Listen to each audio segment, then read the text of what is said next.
Wednesday night, October 2nd, 2024. Celebrate good times. Come on. Screw the Astros. Yes. Go Tigers. Go. Way to go. Oh, nothing does my heart fonder than not seeing Houston make the ALCS for the first time since 2016. Oh, God. I'm fired up. I'm ready to go. Cap, I know you're a Yankee fan like me. I mean, did you do a lap around the apartment? Did you scare Natalie at all with excitement when you so saw after Open Gym, that's the first thing I did was check the score, and I saw 5-2, and I was like, oh, it's best of 5, and then realized it's best of 3. So it's first to 2. But I looked at some crazy stat that the odds of the Detroit with even making the playoffs was like something like 12%, and then they went 33-13 to end the year. They were 10 games out on August 10th of making a wild card spot. It's wild. And then they just ran wild and did the thing. And then we just saw the Royals. They just swept the Orioles. Right. So you have both of the lower seeds winning in the American League. Yep. Which means Yankees, Royals. Mets got a lead. Mets are up 1-0. They play tonight. Wild. And then you have the Padres with a chance at home. The only home team that's won so far is the Padres. And they have a chance to close out today against the Braves. So yeah, they look good yesterday. Michael King looked pretty good. Well, all Yankees. Michael King pitched had 12 strikeouts, and then the backup Severino was a. Then Higgy had a home run. Higgy had. He doesn't hit home runs from second base. He can't hit a home run. He hit one. So, wow, you're Smith Shawver, bless your soul. That's who the starting pitcher was, really. Anyways, we're a basketball podcast. What are we doing here? It's 84 feet with Cady and Cap. I'm Brian Cady. This reverse angle stuff kills me sometimes. Albany Academy girls varsity basketball coach, Brian Capitula, reigning not defending anymore, reigning 2-time Class B sectional champion and New York State finalist, now going to Class A this year, as we have mentioned a few times over the course of the history of this podcast. But we return back to Class B in a way with this episode because we get to talk to a coach out in my neck of the woods. We're leaving the immediate capital region, heading a little down the thruway to exit 28, right off of, Cemetery Road off of Route 5, if I remember. Yeah, I remember I always thought it would be off of like Main Street or whatever that street is where you turn off the 5 and you have DMV around the corner. Nope. It's on a road called Cemetery Road where the turn comes up upon you so quick on Route 5, you almost think you're going to crash somebody. That's why it's called Cemetery, I guess. Or the fact that the high school's right next to a cemetery. Oh, man. I'm going to bring that up real quick. Because there's a speedway, too. There's a speedway in the town. Yeah. Don't remember. Yeah, I know. I can't get into it. Anyways, we bring in Coach Flip.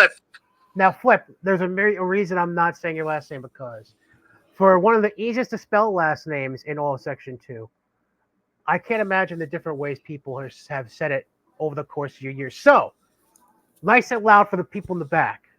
Say your last name for the record. Boshart. Thank you. Throw a Z in there instead of an S. You're good. Exactly. It's not that hard, people. Not Boshart, not Boshart. Oh, you get them all. Yeah. Oh, Cady, Caddy.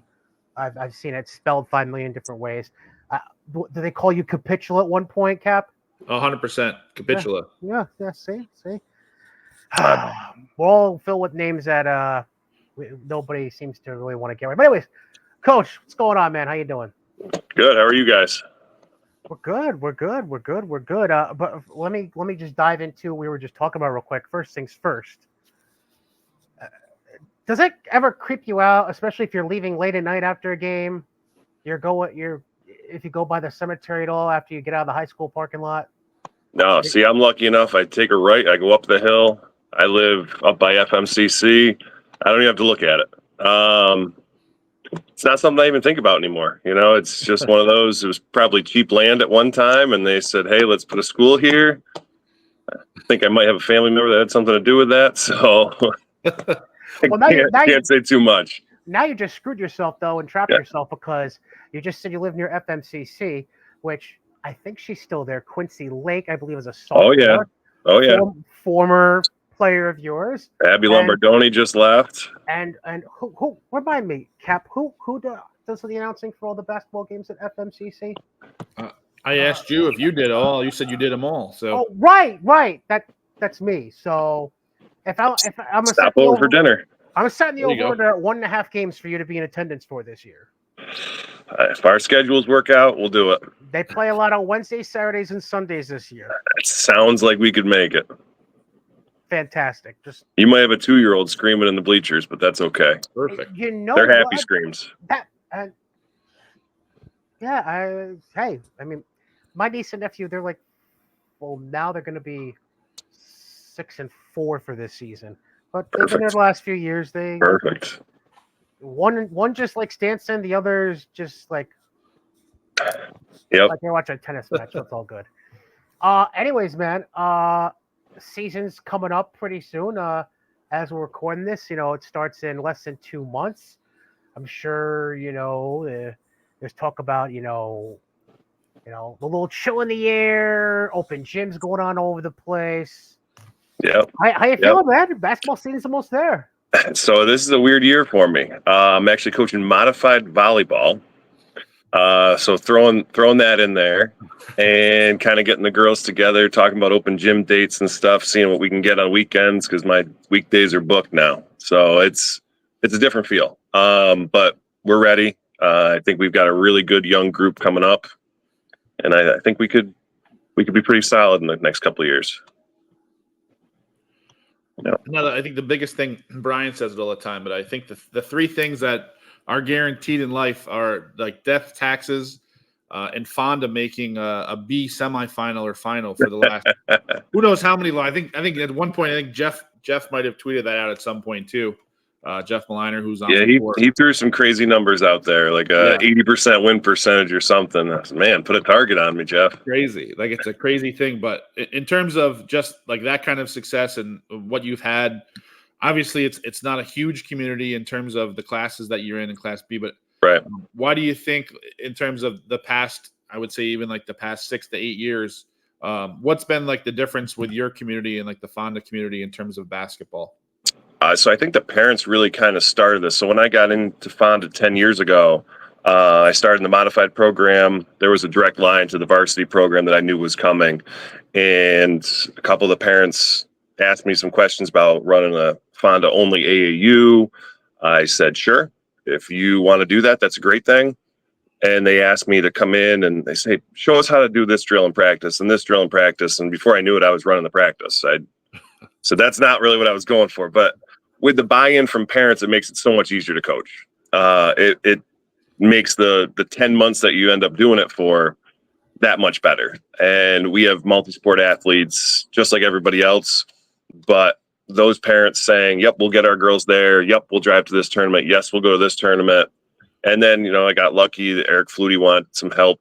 And he let me come on board and bring some kids with me when he started the Athenas. So we had pretty good exposure for those girls. They saw success. Then the next group sees success and they kind of want it.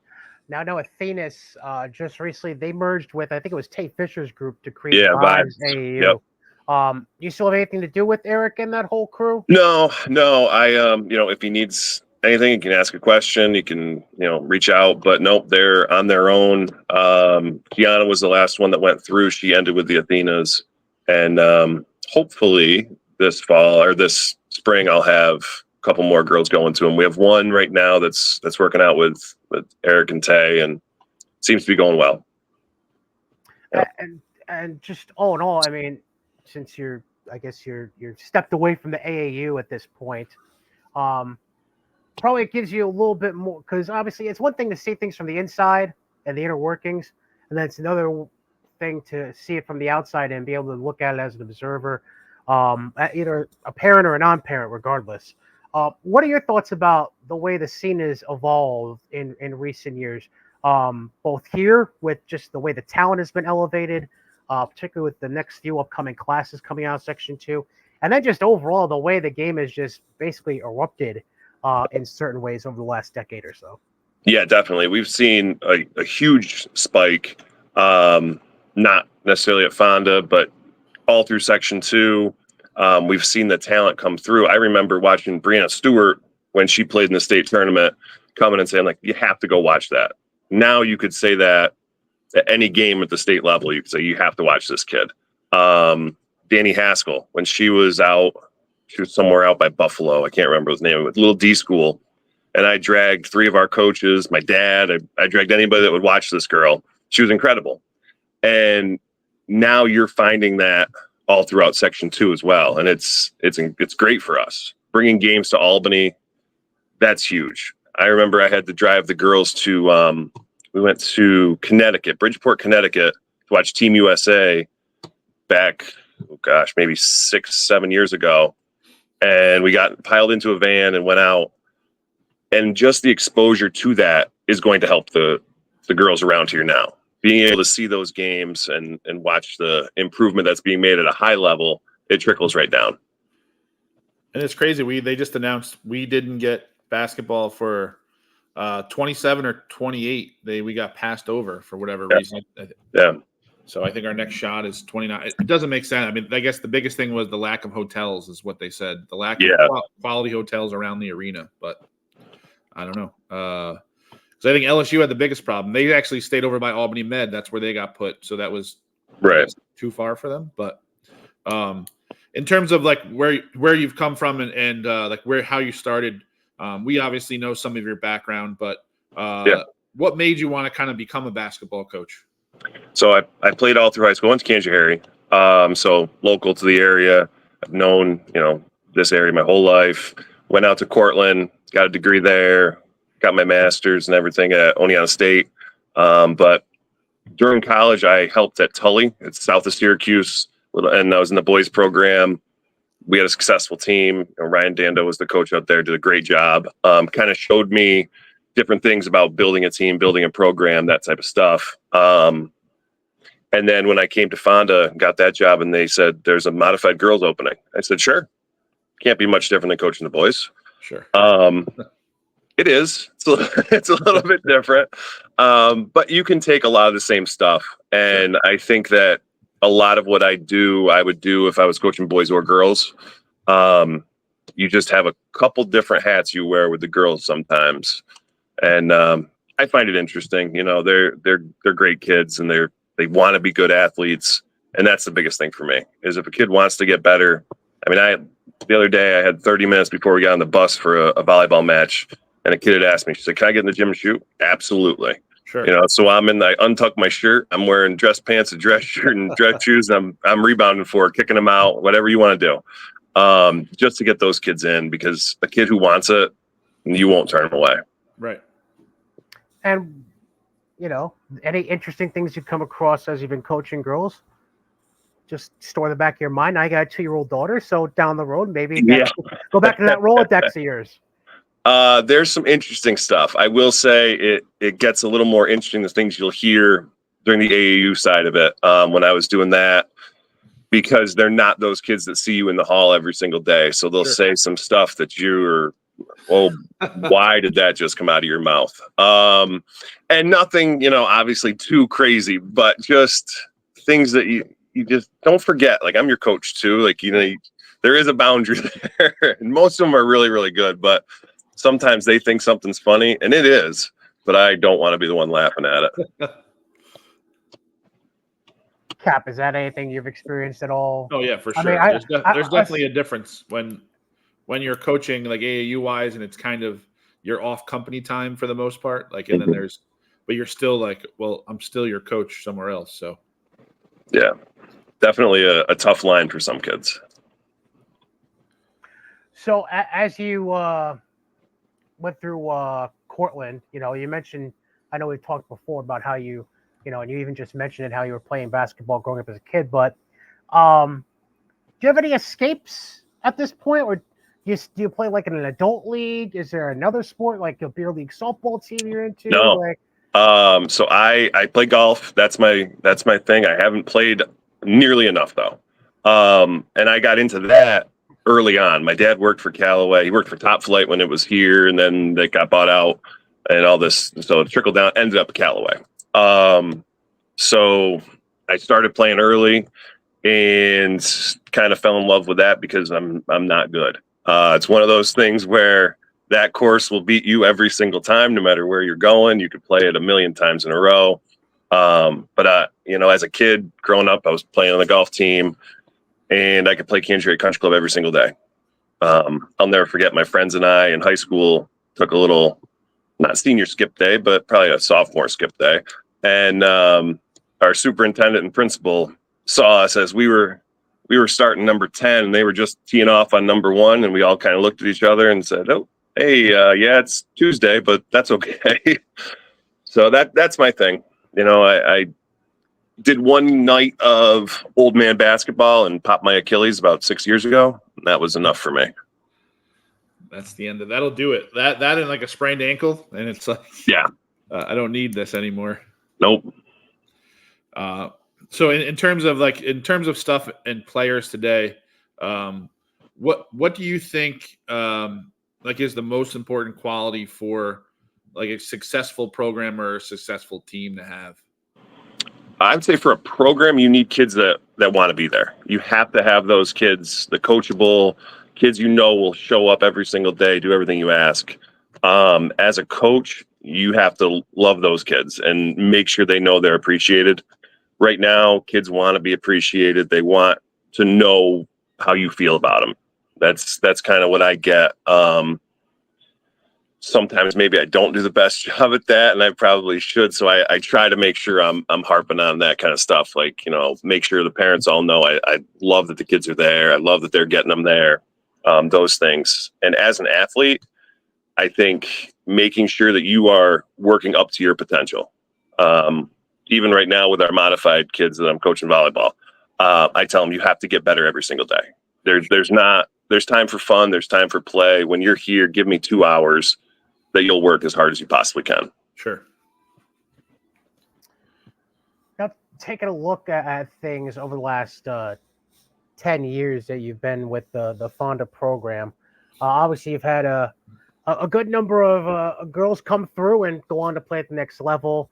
Obviously, Kiana Christmas, the most recent, she is at SUNY Mooresville this fall. Quincy Lake right now, she's a sophomore out at Fulton Montgomery. All in all, when you take a look at the players that have been produced, what do you feel like it's all come from? I mean, obviously, we talked about AAU, but what special qualities do they specifically have that you feel like, put them at a level slightly higher to where they were able to get eyes on them and get the attention in order to get the opportunity to play at the next level?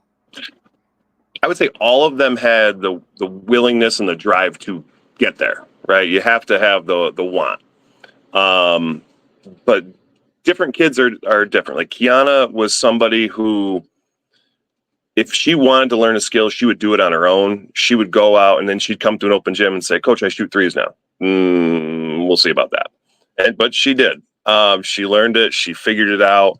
And it wasn't something that I had to spend hours upon hours to do with her. She was willing to go and do it herself. A kid like Kyla Smith will call me every single day. Even when she's home now from Fredonia, she will call me and say, "Can we get in the gym? Can we get in the gym?" "Yep, sure can. Sure can." Now she's bringing her boyfriend in, and they just want to get better. They want to work. And for me, I always credit Juliana Taylor because she was my first year on varsity. She was a senior. I won't take any credit for anything that she did, but her in our program helped us so much because those girls saw her and she would come back, any break they had and she could come home, she'd get in the gym. And so these girls were seeing it as 7th, 8th, 9th graders saying, "Well, I want to do that. And I want to be that." So once you get a couple of those kids in your program, it makes it a lot easier to find the hungry kid that wants to get better.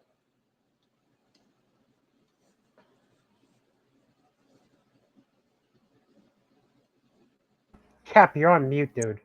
Bad. Thanks for telling me. So I said I'm not going to relive last year fully because obviously you guys wanted to get further than you did, but I would classify as a really pretty successful season. So you guys, just going back, you guys go into sectionals. You obviously see where you get seated. Whether you like the seed or not, I thought it was a little bit of a strange seed, to be honest with you. But I think that it was a weird seed when I saw them. So you guys go, your first game is against Greenville, or your second game is against Greenville. What are your thoughts like going to that game? Obviously, they're like a 2 seed. You guys are where you are. You guys have been through the process, though. So you go to Greenville, and kind of they've had at that point they've had a really good season. I think at that point they're 18-2 or 19-1. Yeah. Was there any kind of hesitation from the girls' side to like, they're 18-2 and we're not? Like, was there any? No. So that's not one of our things we do. I like to get a tough non-league schedule because people don't respect the WAC. And I understand. But we went down to Greenville during the school year, during the season, and they beat up on us. I think we lost by 16, 18, somewhere in there. Played bad. And we got to talk about that. As soon as the sectional seeds came out, we knew we were playing Cobleskill. We had lost to Cobleskill in a non-league game. We knew we could beat them. My big thing going into any sectional seeding, I want to know who we could potentially play. So I'm spending time throughout the season saying, okay, it could be this team, could be this team. We have film on everybody. Now it's a lot easier than it was before COVID. Sure. But our sectional runs, whether it was last year, the sectional final runs we've had, it's all preparation and the girls buying in. This past year, we went down to Greenville, and I don't think anybody on that bus thought we were losing. They all knew what we could do. And I mean, it was an ugly game. I don't know if you watched any of it, but it wasn't the prettiest basketball, but that was how we knew we were going to have to win because they can score the ball. I mean, they had I think she was a sophomore that already had 1,000, the Fitzmaurice girl. Yep. I mean, we knew we had to keep her in check. I think she had 2 in the second half, something like that. So that was our belief that we were going to win that one. Sure. And a lot of people walked out and said, "Oh my gosh, what just happened?" But that's not really how we play. We probably over prepare when sectionals come. Yep. And I like it that way. I want us to make sure we walk in confident. Sure. And then I think, and then moving on, you guys obviously played before us the one night, but you're playing Mechanicville, and there's just shots going in, like kids I don't think that you even might have expected to make shots that night. I think one of your kids has like their hand taped up. Yeah. So I'm like, man, that doesn't look good, but she's got one hand basically playing with one hand. It's a minute left. I mean, it's a 1-point game. I think you guys take the lead to kind of get to that point. Where did you think at that point, like, all right, we've made it this far, we have a minute left? Like, what's your thought at that point in the game? That one was tough because that was one of those where both teams were making mistakes that they really shouldn't have. We just maybe like you said, made some of those shots that you don't think are going in. So at the end of the game, I thought, we drew up what we wanted to draw up. We had gone over it. We had talked about it. And the last play didn't fall, is what it is. Yep. But I think, again, people walked out of there and said, "Oh, Fonda wasn't too bad." And I want our girls to get credit anytime they can. Sure. Because, throughout the season, it's long, it's a grind, it. And when they do something in front of that many people to say, "Oh, maybe they were underseeded." And, we've had that year after year after year, which is totally fine with me. Sure. Put me wherever you want. I don't care. Now, there's actually a little bit of a weird, funny story that we had a chance to discuss right around sectionals, actually, when we saw each other. The whole coverage of the Kiana Christmas quadruple double game. Oh man! Now, I think we need to break this down. Like, I feel like I should have like a whiteboard behind me to create like a timeline of the way that all went down. Because if I remember correctly, and you can get into detail about it in a second, like the game happened like 3 months before it caught wind, and then all of a sudden Max Preps covers it, and it's like national news. Like, can you just kind of walk through the weird craziness behind that story? Yeah, so it was wild. I mean, you do your bench stats and everything, and then you go back through and Huddle does some stats, and I don't always trust those, so you break them down on your own anyway. Sure. So it's a real multi-day process sometimes. But Kiana's mother actually said, "Oh, somebody was watching at home, and they were keeping stats. I think she had a quintuple double." I said, "No." Like, this was right after the game. I said, "No, that doesn't happen." Sure. And it did. But it took probably, I would say, a month, because when Huddle released the stats, they said it was a quadruple double, but then they showed the stats and it was a quintuple, but they don't have that button. Right. So it came out. I said, okay, that's cool. Nice.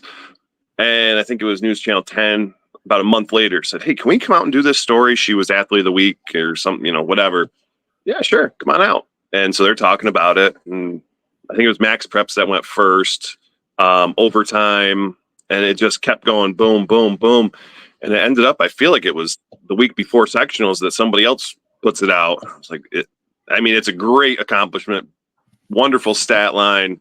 I mean, and it all came the right way. It was not one of those where, oh, you scored 75 points in a game, but you won by 210. Right. It was just naturally occurring. She was all over the court, and that's kind of what she did for us. That was absolutely her role. Yeah, that was exciting. It's funny. I saw something, I think, on your page, looking at your stuff, and it popped up like Max Prep Player of the Week or Player of whatever, and I think the overtime thing had a ton of views. Like, I want to say like 50,000 views. Yeah, like 50 views. Yeah, no, it was huge. It was huge. She actually ended up getting a little embarrassed, I think, by the fifth or sixth time somebody else put it out. She's like, "Oh boy." But the girls had fun with it. Yeah. Now, in terms of, and you talked about it quick, but in terms of the players that you have and the families that you have, but what is your approach like? And it's a lot different approach than maybe it was even when you played, but what's your approach like to team building and building your team chemistry and building like a really connected team? Any certain things that you've done in the past, or anything, certain things that you think that works really well? I wouldn't say anything really well, because it totally depends on the team. But our girls like team dinners. They like to do things all together, whether it's wing night, going to somebody's house. I mean, a couple of years ago, they would invite me to people's houses. I'll show up for a little bit, but that's your thing. I don't need to be there for hours and hours. But they do cookies and all that stuff. But most of that stuff is just on their own. They want to get together. And I think with our size school, and you probably get this a little bit too, where it feels a lot smaller than it even is. So when they're together from kindergarten to senior year, and you're only mixing in a handful of other kids, so they're tight regardless. They're playing every sport together. I think I would say probably like 80% of our kids play multiple sports. 90% might even be. It's a huge number. Now, I want to get back to something that I want to do, because the comment you said struck a chord with me, and I was doing a little research in the midst of one of Cap's questions. We got to put some respect on the name of the Western Athletic Conference. Because let me break this down. You were Class B semifinalists last year. The WAC also accounted for both Class C and Class D finalists in sectionals, and accounted for 2 state championship contenders in Northville in the Class D title game, and Duanesburg losing their heartbreaker in the Class C title game. So, I mean, I'm just saying, it's not like it's just a bunch of random schools in the middle of nowhere in the western part of Section 2 doing absolutely nothing. I mean, everybody knows about the kids that came out of Duanesburg with Chris Herron. Tom Galvin's been with BKW forever. Patrick Moran did a great job with NDBG. They're now going from Class D to Class C this year. Yeah. And then Jim Zulo is Jim Zulo at Northville. So, like, when you look at the coach, just the coaches alone at these programs that you're a part of, you ever kind of just looked around the last few years and gone, this is a packed conference. Like, what are we doing here? Why are we not getting, in my opinion, the kind of recognition that a conference with those kind of coaches should be getting? not just your opinion, just so you know. It's just whacked out. I mean, It's a wild thing. It's a wild thing when sectional seating came out and I saw who was seated where. I was like, that's interesting. Yeah, I mean, so obviously Jim Zullo, we know his resume. Chris Herron, the resume speaks for itself the last 3 years at Dwaynesburg. I mentioned Coach Galvin, Patrick Moran, I think 3 years running as a sectional finalist in Class D. Like, it's like people are not up with the times, I guess, to be the best phrase for me to put out there at this rate. I think sometimes we're maybe a little too far west. That's all. It's fine. It's totally fine. Fly under the radar. Sure. However you want to say it. I think in the league we understand it. We, obviously Heron and Dwaynesburg, I mean, they were going to be what they were going to be. That was a storm everybody saw coming. Right. When Alex and Allison were 7th graders, you saw them come up and went, okay. And I mean, Jim Zullo does a great job. And Haley Monroe is as tough a guard as you're going to find in the D's. So they do a good job. Listen, don't give me this crap about being too far west. When we get done, I'll call my boy AJ Pankowski at Channel 6 and Tommy Valentine at Channel 10. I'm like, listen, I love y'all coverage for Suburban Council and Colonial Council, but we need more stuff out here. Like, I saw Tommy at a lot of Mohawk games during this past summer when I was announcing. I was like, all right, keep it up. All right. Yeah. It doesn't snow that much where you can't make it west. Burn's going to have a good year this year. That's not too far of a trip for them. They're going to be very solid. Yeah, Tommy's moving up in the world too. He just got a new job, weekend anchor or something like that too. I see him. Always got the hair on point with him. Yeah, he's basically the number 2 behind Griffin Haas over there. Yeah, moving on up. So for you, obviously, like, is there anything that you feel like you talked about it like quick, but you've had some really good players come through your program. What is, I guess, and I've asked a bunch of coaches this, but what do you feel like has changed maybe in the last, like, even 10 years of the basketball climate on the girls' side from where it was to where it is now in terms of the teams and the players? Like, what's the biggest difference that you've seen? I would say the lack of role players. We have a larger number of high-end players, I think. And it's the accepting of a role is a hard part for kids. And it's a hard part for parents. Nobody wants to hear, hey, this kid's getting 30 shots and your kid's getting 3. But your kid's going to be our best defender and they're going to be our best rebounder, whatever it is. And whether that's because they're seeing success, volleyball, softball, soccer, whatever, and the abundance of travel teams. And I'm guilty of it too. And Cap, you are too. Yep. We like to get those kids in the gym. So I don't knock any kid for it. If you're going to be successful and maybe that's your path, but I do think that's part of it.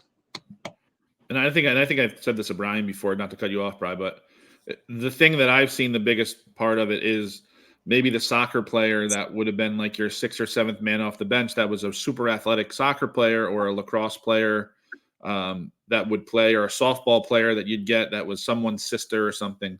Mm-hmm. They chose to play basketball, and that would be like, I have a guaranteed 7 persons off the bench.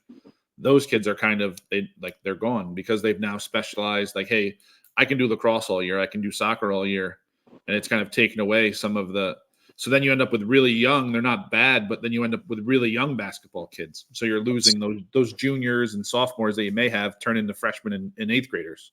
Yeah, absolutely. And I think we've seen an increase in injuries. We have, at least, at Fonda. And, it happens. I'm hoping it's a cycle, and I'm hoping we kind of can correct that back. And I'm sure every sport's going to say that about every other sport. So I think as a whole, especially us at small schools, we have to make sure we keep all of our 2 to 3 sport athletes as 2 to 3 sport athletes. And maybe, you get the random kid who's going to specialize and they end up making the jump to a Division I, and that's great. But for the majority, that's not what happens. Yeah, and I think you really hammered home the point when you focused on the small school part of it, because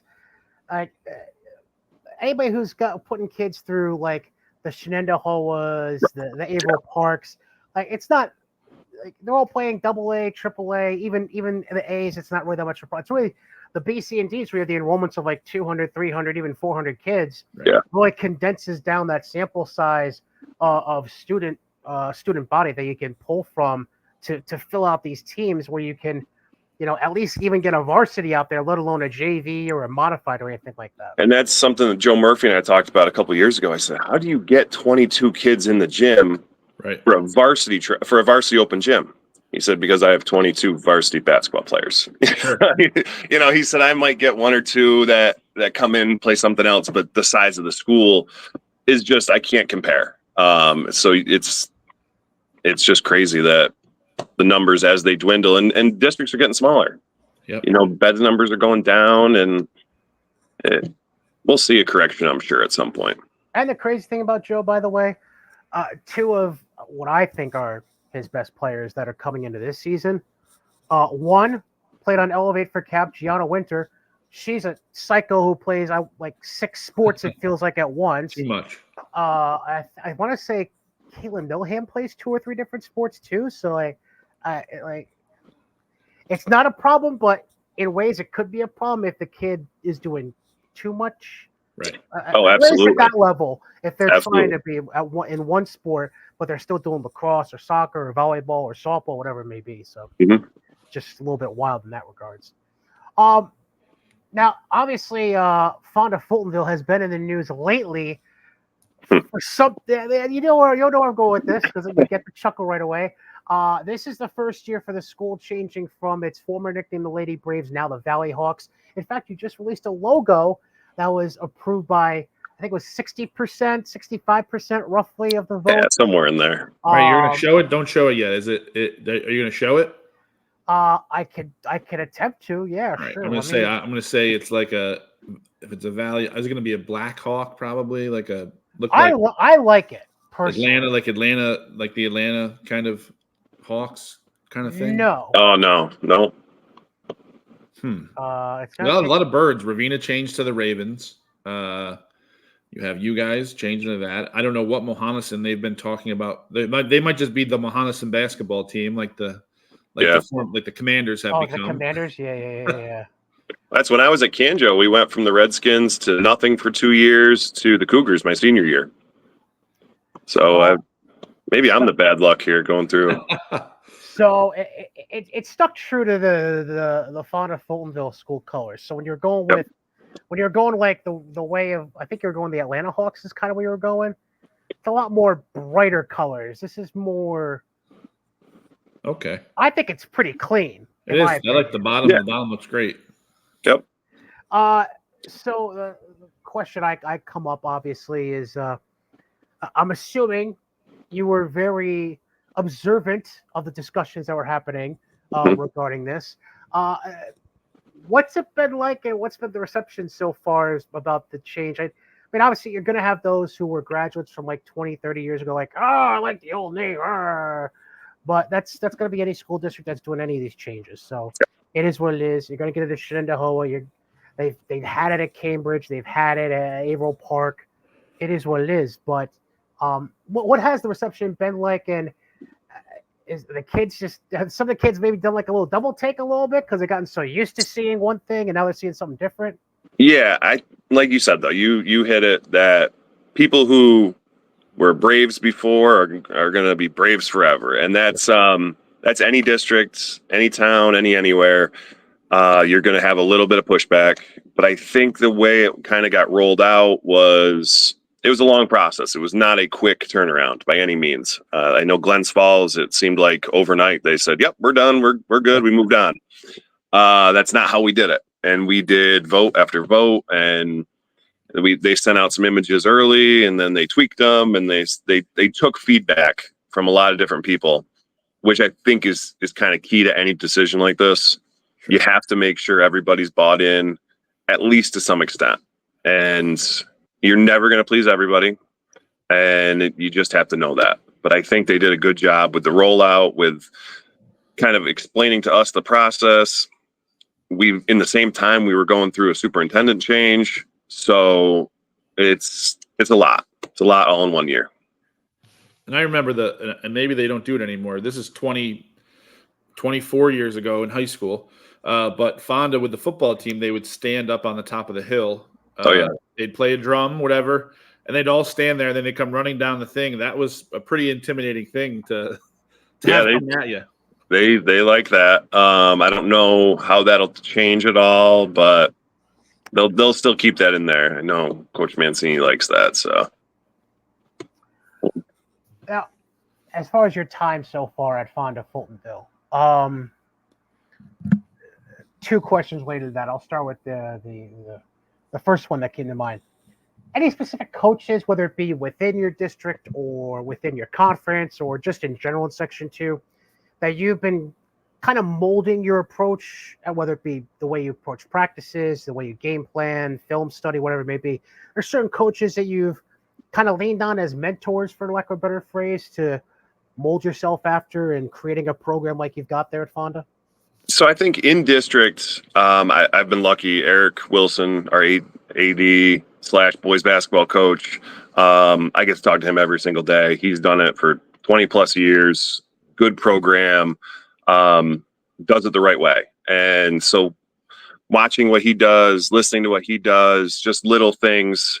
Hopefully he doesn't ever listen to this because I don't want to say any nice things to him, but he does a lot for us as a district. And as any new coach coming in, if you're not watching what he's doing, you're doing it wrong. We also had a cross country coach who was phenomenal in a completely different way. You know, cross country and basketball don't mix. But just, we would talk all the time about building programs, seeing what's coming up. That really kind of changed my outlook on how to plan and how to prep for those, 2028s that are coming down the road and where we can kind of see what's going to happen. Out of district, I talk to anybody and everyone that will give me any kind of help. If somebody wants to ask me a question, I'm open to help them. And you never know who you're going to take something from. I mean, probably as a kid, my biggest influence wasn't even my own basketball coach. Might have been Craig Phillips. Just the things that he said to me as an opposing coach when I was a player just stuck with me and kind of things I still listen to now. And then on the other side of it, like I mentioned, you've been there for a decade. You've somehow survived all of the Parslow kids. Bless your soul. They're gone and out of the way. I'm kind of kidding. Like the Parslows. Emily was at stage when I was announcing. They're a bunch. Love them to death. They're good people. But I think it's a little different for you because you came from that kind of small town feel with Cady. So it's not like you were, raised in Albany, went to like a college in the city, and then you're starting at a job that's in the middle of nowhere to you. Like this is an environment you're comfortable with. Do you see yourself as potentially, and this is not any pressure with the question, like this is your home base? This is your kind of lifer place you want to be? Oh yeah. This is it. And I mean, we've got baby number 2 on the way. They'll both be in the Fonda district at some point. So we like where we're at. And like you said, growing up in Cady, my dad's whole family's from Fonda. So my grandfather was superintendent there at one point. So it's kind of one of those where it was the perfect storm when you're getting the job, and then it's every day you just make sure you prove yourself, and it seems to be, what else could I want, right? And baby number 2, not going to interrupt the season for you, is it? Or no? Okay. My wife asked me when is the last possible day we could play, and then she said, "Well, I'm due March 20th," and I said, "Perfect. That's it. That's the last possible day. We're good." Yeah, that's fine. You just name your baby state champion. That's all. Right. That'd be the name of the baby. Oh goodness. What's the baby's first name? Nisfa, huh? Spell that? Yay. Anyway, so something we do at the end of every interview. It's a segment I like to call Life's Most Important Questions. thought you said you weren't going to ask me these. I know. It's not. I warned you we weren't going to talk about the meaning of life or anything like this or evolution or whatever. No, Right. not doing that. They're just quick hitting questions. First chance pops off the top of your head. Yeah. You ready to roll? I'll do my best. I'll start with the Emily Parslow inspired question here. As Okay. appropriate. What goes in the bowl first, the cereal or the milk? Oh, cereal. Does anyone say milk? Emily Parslow. Yep. Stop it. Serious. Oh, boy. I've had this argument with her for 10 years. That's bad.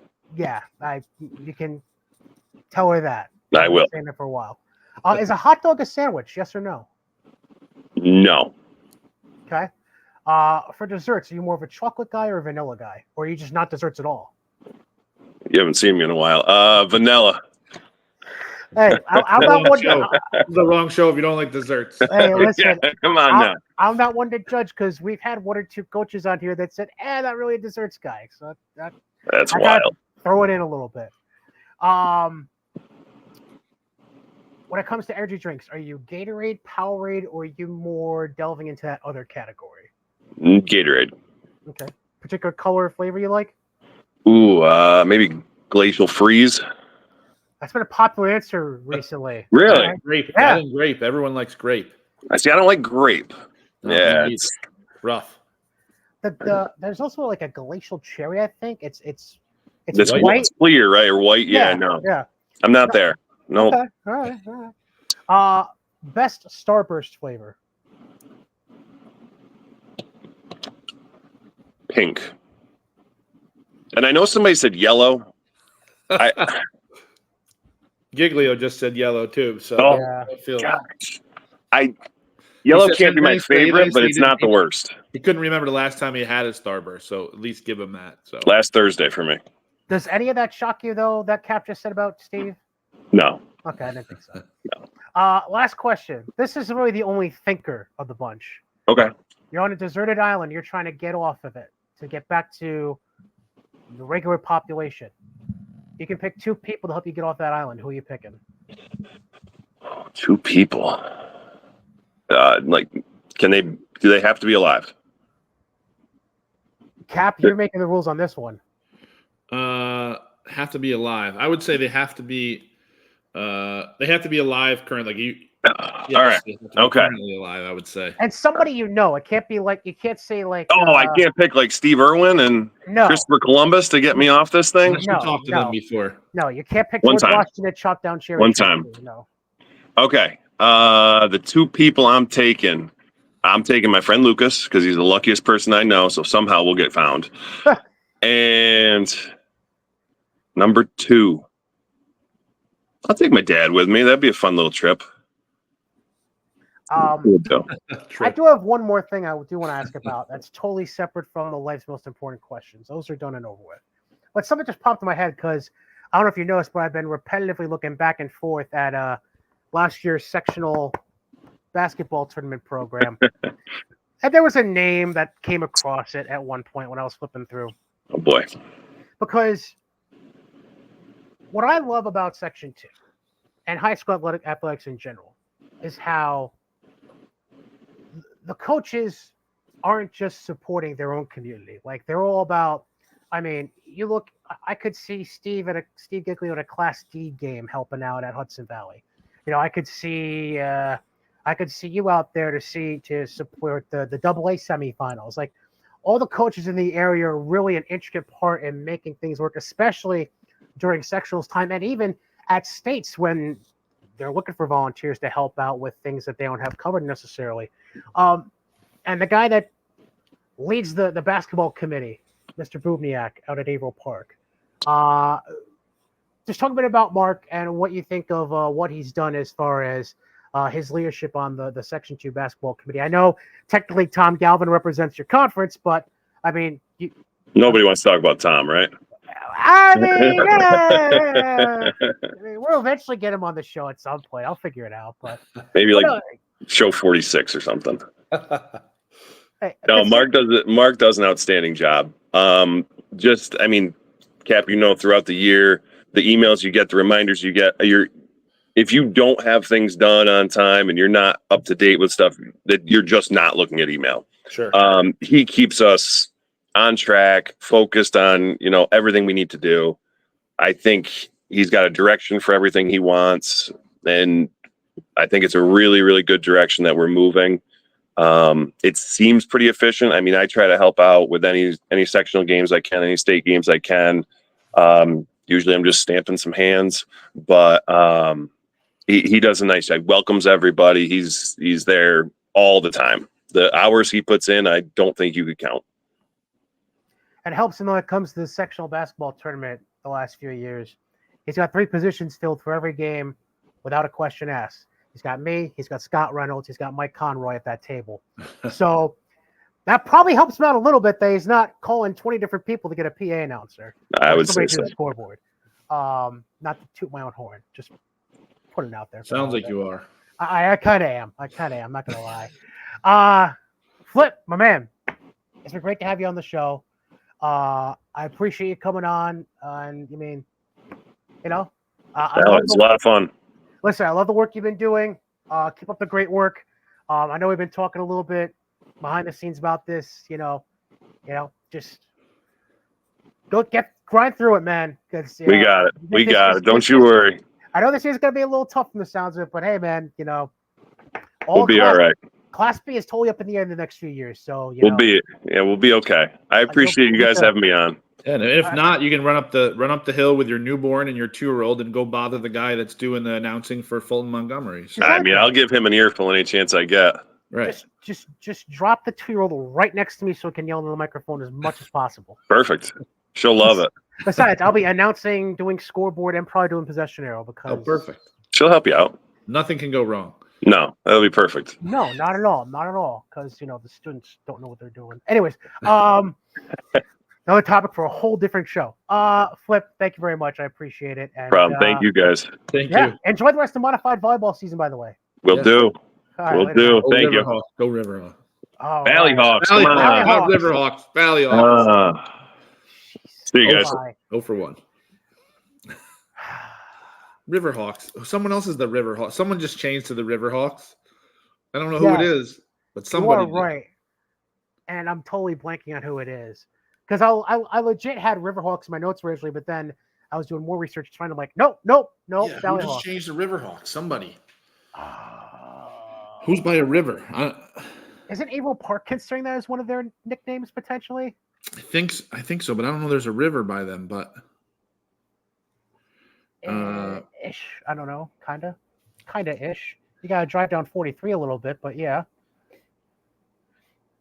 Yeah, somebody. Who the heck? Someone's the river. Someone is the Riverhawks, and I don't know who it is. Watch. Flip just texted me. He's probably gonna tell me. Oh, I think it's Corinth. I think he's right. Corinth. He is right. Yeah. Well, so they got 2 different Hawks in the same conference, right? I think they might play. They probably play each other. Yeah, that was a nice pull from Flip there via text. It was very good. Always good to have Flip on. This is the first time I should say, but somebody definitely I'm wanting to have on, so it's good to have. Yeah.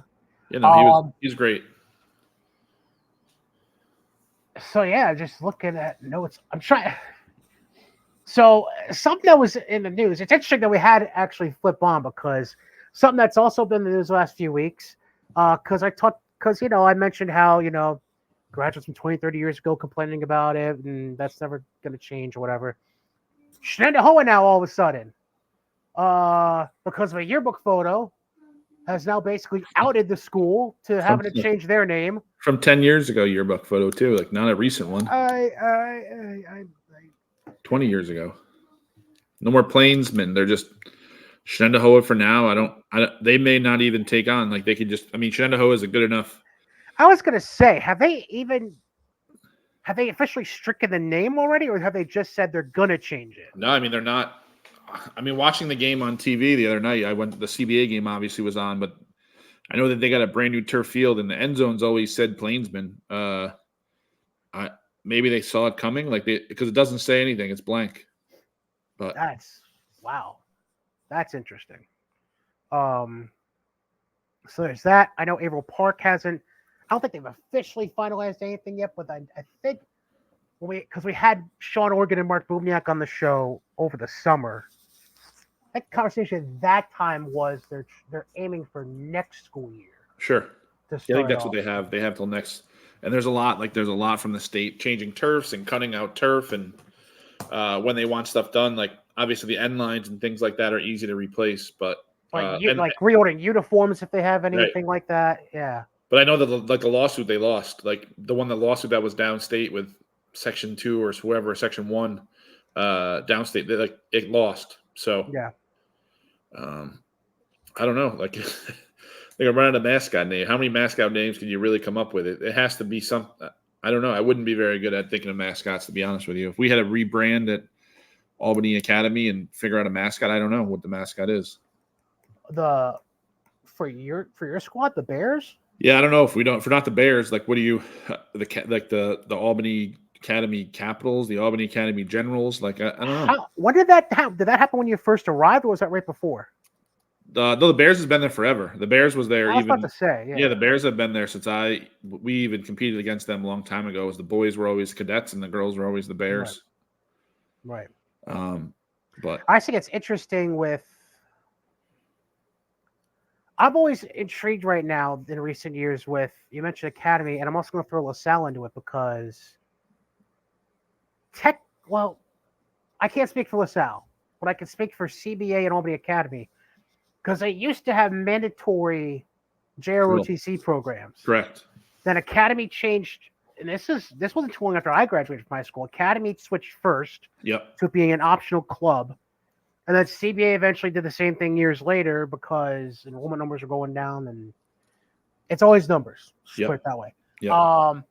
I'm not sure if LaSalle's done the same. I don't think they have. If they've gotten rid, we still have it. Like I know we still have members because they do the flags for the football game. And because I know CBA still has a color guard with their club program. But my whole thing is like the whole cadets thing. Like if this is me trying to make things controversial, but if your JROTC program is no longer mandatory, it's only an optional club. I don't know. Maybe I'm just thinking too much into. No, I get it. No, being a cadet, it's a big thing. Like but again, if you change that, the people at LaSalle forever and the people at Albany Academy, I know they're never not going to be cadets at some point. Imagine if CBA ever changed from brothers to swamp monsters or the airport, like it's because that where they built the new campus that opened when I would have been in 6th grade, so like 98, 99. Yep. That was all swampland that they built. Sure, no, it was across from AC Yankees and stuff. Right, yeah, like that was all swampland back there, and they just. I'll be honest. I'll be shocked, and this isn't me trying to slay my school. It's just honesty because of the soil there. I'm shocked there hasn't been. They must have done a really good job with the foundations of those buildings because I'm shocked at some point in 25 years something hasn't happened where there's been like a sinkhole or something, right? Because of that. But hey, they must have hired some really good construction people for that. So the Batman scene on the football field with Hines Ward running it back. Right, exactly. Dead on. Well done. Yeah. So that does it for episode 28. There is one other school we could bring up with the whole mascot nickname thing, but they got a whole lot more going on aside from that. It's inside baseball. Don't want to touch right now. Cap, we've talked about it off air. We're leaving that alone for now because let me put it this way. If y'all thought Scotia Glenville and their athletic department's a little messed up right now, that's peanuts compared to the school we've been talking about off the air. So let me just put it that way. Thanks again to Flip Boshart for coming on the show from Fonda-Fultonville. Don't forget, follow us on Twitter at 84 Feet Podcast and follow us on Facebook. Just search for 84 Feet with Cady and Cap. Yeah. Follow us on Spotify. Follow us on YouTube. Subscribe to the channels. Like the videos. Give us a review on Spotify.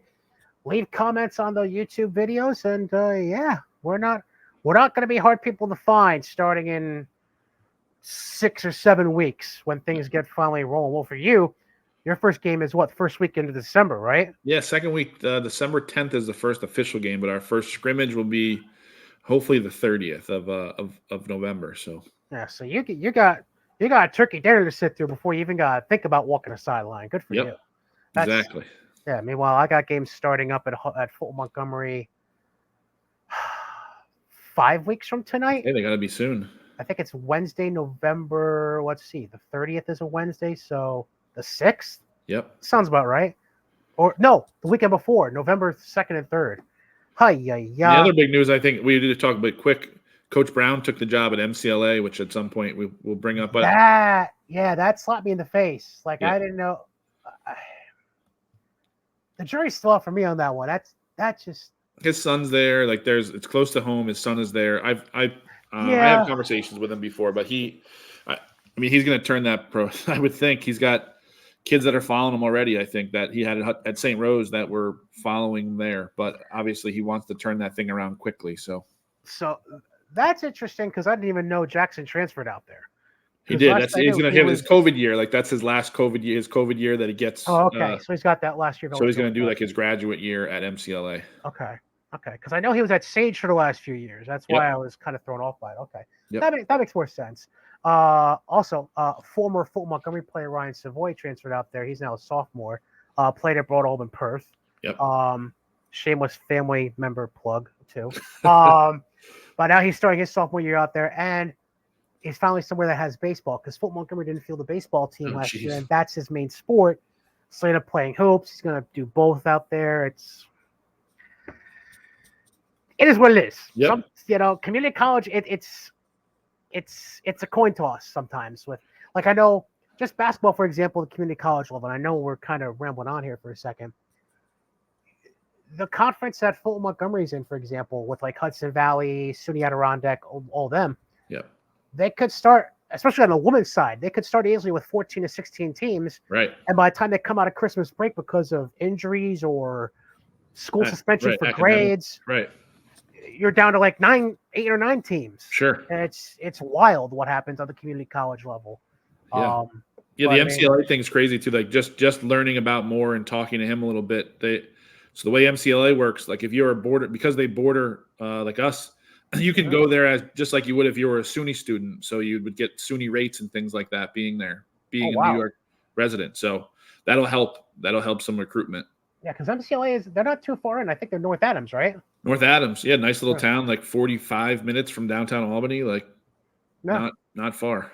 Yeah, so good for Coach. Because I'll be honest, when things were going down at St. Rose and we saw a lot of the stuff happening around here, I was like, especially when Coach Jabir left Siena, I'm like, God, that just feels like the natural. Right. In my mind, like, right. No offense, love Coach Prim. Yep. But like, just going back, if you want to pull out your jump to conclusions, Matt, from Office Space, and the whole Will Brown to Siena wagon just seemed natural in my mind. But good for Will. He's over at MCLA, and we'll see if he stays there for more than just the year his son's out there, and they'll go from there. Yep. That being said, that's all I got. Anything else for you, Cap? Nope, that's it. Just this will come out the week after the Yankees play, so I'll be at Yankee Stadium on Saturday, and hopefully the Royals, now who they know they play, do terrible, and the Yankees end up winning, and we come back next week and they're in the next round of ALCS. So listen, the only thing I'm scared of right now, I know they're gonna have Garrett Cole going game 1. Or by the time this comes out, they will have already played game 1. Yeah, they announced game 2 starter too, but Rodon, right? Rodon, yep. I love Garrett, but if Cole Reagans pitches anything like he did in game 1 against, no, Reagans might be game 2, depending if they want to put him on 3-day rest or full rest. Right. That kid, I've been watching him all year. Like Skeens was getting all the love over in Pittsburgh. Yep. This Cole Reagans kid, man, he's a real deal too. Kansas City comes alive in playoff time. You know that. Yeah, and Bobby Witt Jr.